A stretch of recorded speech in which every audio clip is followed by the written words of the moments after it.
अस्सलाम वालेकुम नाजरीन, इस एपिसोड के आगाज में हम देखते हैं कि जेरकोताई कमरे में दाखिल होता है तो सामने एवरानोस खड़ा होता है। एवरानोस को गहरी सोच में डूबा देखकर जेरकोताई पूछता है, एवरानोस खैर है, इतनी गहरी सोच में क्या सोच रहे हो? फिर दोनों बैठ जाते हैं और एवरानोस कहता है, जेरकोताई साहब, मैं आपसे कुछ पूछना चाहता हूँ। जेरकोताई मुस्कुराते हुए कहता है, पूछो, मगर अगर जवाब पसंद ना आए तो बुरा मत मानना। एवरानोस कहता है, मैं कोशिश करूंगा। ये बताओ कि फातिमा खातून के लिए अब तक कितने रिश्ते आ चुके हैं? ये सुनते ही जेरकोताई उंगलियों पर गिनना शुरू कर देता है। फिर कहता है, मैं तो गिन ही नहीं सकता। एवरानोस परेशान होकर पूछता है, क्या मतलब? जेरकोताई जवाब देता है, मतलब ये है कि उन्हें गिनने के लिए मेरी उंगलियां भी कम पड़ जाएंगी। फातिमा खातून के लिए बहुत से रिश्ते आए हैं। ये सुनकर एवरानोस मजीद परेशान हो जाता है और पूछता है, ये तुम क्या कह रहे हो? इतने ज्यादा लोग? कौन है वो? क्या हम उन्हें जानते हैं? क्या मैं उन्हें रोज देखता हूँ? जेरकोताई उसे तसल्ली देते हुए कहता है, बस करो, ज्यादा मत सोचो। एक लड़की के लिए 10 लोग रिश्ता भेज सकते हैं, मगर शादी सिर्फ एक ही करेगा और वो तुम हो। एवरानोस उम्मीद भरे लहजे में कहता है, इंशाअल्लाह वो मुझे दे देंगे ना, मगर मेरा तो कोई नहीं है, मैं किसको रिश्ता लेने के लिए भेजूंगा? जेरकोताई फौरन कहता है, ये क्या कह रहे हो तुम? क्या तुम मुझे यहाँ नहीं देख रहे? हम जाएंगे, वहाँ दाखिल होंगे, मेज पर मक्का मारेंगे, उनसे बात करेंगे और फातिमा खातून को इज्जत और वकार के साथ ले आएंगे। इतने में नासू वहाँ आता है और कहता है, मुझे भी शामिल कर लो, हम साथ जाएंगे और रिश्ता मांगेंगे। एवरानोस मुस्कुराता देता है तो जेरकोताई कहता है, देखो अब तुम्हारे पास 2 लोग हैं। एवरानोस खुश होकर कहता है, शुक्रिया, बहुत शुक्रिया, मैं खुश किस्मत हूँ कि तुम मेरे साथ हो, लेकिन फातिमा खातून ने कहा था कि पहली बार में इजाजत नहीं देते। क्या ये सच है? जेरकोताई जवाब देता है, हाँ ये सच है, वो पहली बार में इनकार करेंगे। ये सुनकर एवरानोस घबरा जाता है और पूछता है, फिर हमें कितनी बार जाना पड़ेगा? जेरकोताई कहता है, असल मसला ये नहीं है। एवरानोस फौरन पूछता है, तो असल मसला क्या है? जल्दी बताओ। जेरकोताई संजीदा अंदाज में कहता है, असल मसला बहुत बड़ा है। एवरानोस परेशान हो जाता है और बार बार पूछने लगता है। तब जेरकोताई बैठते हुए कहता है, हमारी सुल्तान और मलहून खातून तो कुछ नहीं कहेंगे, मगर अलाउद्दीन साहब वो बहुत कंजूस आदमी है। नासो फौरन कहता है, जिस आदमी ने मुझसे 2 दिन में पल बनवा लिया, अल्लाह ना करे वो फातिमा खातून के वजन के बराबर सोना मांग ले। यह सुनकर एवरानोस के होश उड़ जाते हैं और वो कहता है, फातिमा खातून के वजन के बराबर सोना? मेरे पास तो इतना सोना नहीं है। जेरकोताई कहता है, सोना नहीं है तो लड़की भी नहीं मिलेगी, खास तौर पर सुल्तान की बहन तो बिल्कुल नहीं। नासो भी उसकी हाँ में हाँ मिलाता है। एवरानोस मायूस होकर कहता है, मैं तो बर्बाद हो गया। जेरकोताई फिर उसे दिलासा देते हुए कहता है, फिक्र ना करो, अपने काम पर तवज्जो दो, चलो नमाज पढ़ते हैं और अल्लाह से दुआ करते हैं, अल्लाह सबसे बड़ा है। ये कहते हुए वो दोनों एवरानोस को साथ ले जाते हैं। अगले मंजर में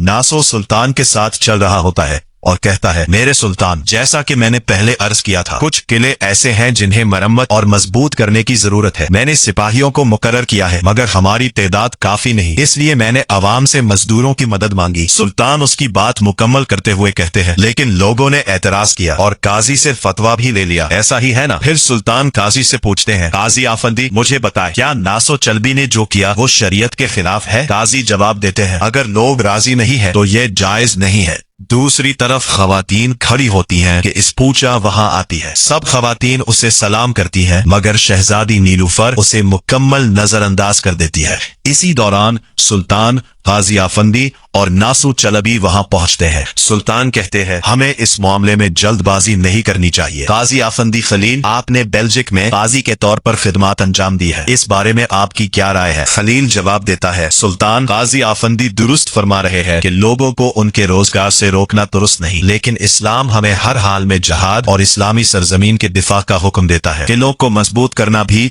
जहाद की मानिंद है। जिस घर में 2 मर्द हो वहां से 1 मर्द लिया जाए। इसी तरह लोगों के रोजगार को नुकसान पहुंचाए बगैर ये मसला हल हो सकता है। सुल्तान को ये राय पसंद आती है और वो कहते हैं, मैं सोचकर अपना फैसला सुनाऊंगा, अब आप जा सकते हैं। ये कहते हुए सुल्तान आगे बढ़ते हैं और मलहून खातून के हाथ चूमते हैं। मलहून खातून उन्हें दुआएं देती है। सुल्तान नीलूफर की तरफ देखते हैं, मगर वो नजरें चुरा लेती है। सुल्तान शहजादे को उठाकर प्यार करते हुए कहते हैं, अल्लाह की अमान में रहो, मेरे मुराद। नीलूफर जवाब देती है, हमारा बच्चा मेरे पास अमानत है मेरे सुल्तान, आप फिक्र न करें। सुल्तान कहते हैं, तुम सबसे पहले अल्लाह की और फिर एक दूसरे की अमान में हो। फिर इस पूछा आगे बढ़कर कहती है, रास्ता आसान हो सुल्तान और हान, मैं आपकी फतह के लिए दुआ गो हूँ। है अदा करते हैं और फिर लोगों से खिताब करते हुए कहते हैं, मेरी अवाम, मेरे सरदारों, मेरे सिपाहियों, जौनदारली कारा खलील ने आज एक बार फिर साबित कर दिया है कि काजी होना सिर्फ किताबें पढ़ना नहीं बल्कि सीखे हुए इल्म को जिंदगी में नाफिज करना है। इसीलिए आज से दारुल हुकूमत बोरसा के मुफ्ती का ओहदा उनके हवाले किया जाता है। ये सुनकर कारा खलील